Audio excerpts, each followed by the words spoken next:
ఏ ఇక్కడ ఆడండి. రే బ్యాటింగ్ బాగా చేయండి రే. రే సాయి బ్యాట్ సరిగ్గా పట్టుకోరా. అయ్యో ఇది పొజిషన్. కోచ్ లేకపోయేసరికి అన్ని నేనే చెప్పాల్సి వస్తుంది. ఏరా వాడి ఖాళీ దెబ్బ తగిలింది, ఎందుకు వస్తున్నాడు? ఏరా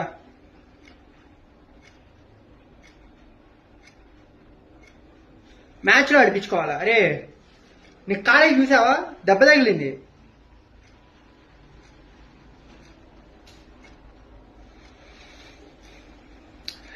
నాకు తెలుసురా నువ్వు ఆడటం నీ కళని నాకు తెలుసు, కానీ నీకు ఖాళీ దెబ్బ తగిలింది. జరగరాని జరిగితే మీ ఇంట్లో వాళ్ళని నేనేం చెప్పాలరా సమాధానం? రే మెయిన్ మ్యాటర్ అది కాదురా, నా బెస్ట్ ఫ్రెండ్ రా. నిన్నెందుకురా బయాసులుగా ఉంటాను? రే అలా మాట్లాడక. రే నువ్వు నా బెస్ట్ ఫ్రెండ్ రా. రే ఇక్కడ ప్రతి ఒక్కరిని అడుగు, నీ బెస్ట్ ఫ్రెండ్ ఎవరంటే నేనే అంటారు, నా బెస్ట్ ఫ్రెండ్ ఎవరంటే నువ్వే అంటారు. ఎప్పుడు అలా మాట్లాడుతూ రే ఈ స్టేజ్లో నువ్వు ఆడలేవురా. పెద్ద ఇంజూరీ అయితే ఇబ్బంది అవుతుంది. వెళ్ళు రెస్ట్ తీసుకో. నెక్స్ట్ టోర్నమెంట్ మనకు ఉంది. ఆ టోర్నమెంట్లో ఖచ్చితంగా తీసుకుంటాను రా. యారా కోచ్కి నేనే చెప్పాను. అరే కాలర్ పట్టుకుంటే ఎలా రా? రే నాకు తెలుసురా, కానీ మన లక్ష్యం కన్నా కొన్నిసార్లు మన హెల్త్ ఇంపార్టెంట్.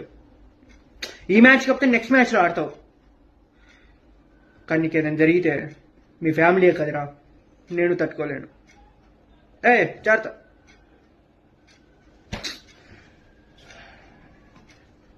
బెస్ట్ ఫ్రెండ్ రా వాడు, ఇలా మిస్అండర్స్టాండింగ్ చేసుకుంటున్నాడు. బాడీ గురించి కదరా, వాడికి ఎవరినైతే నేను తట్టుకోగలనా?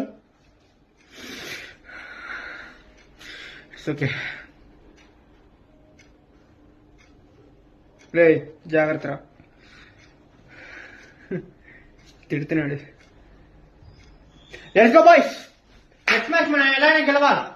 మ్యాచ్ గెలిచి వాడికి ట్రిబ్యూట్ లా ఇవ్వాలి. ఒక్కోసారి క్రికెటా, స్నేహమా, హెల్త్ అని ఆలోచించాల్సి వస్తుంది.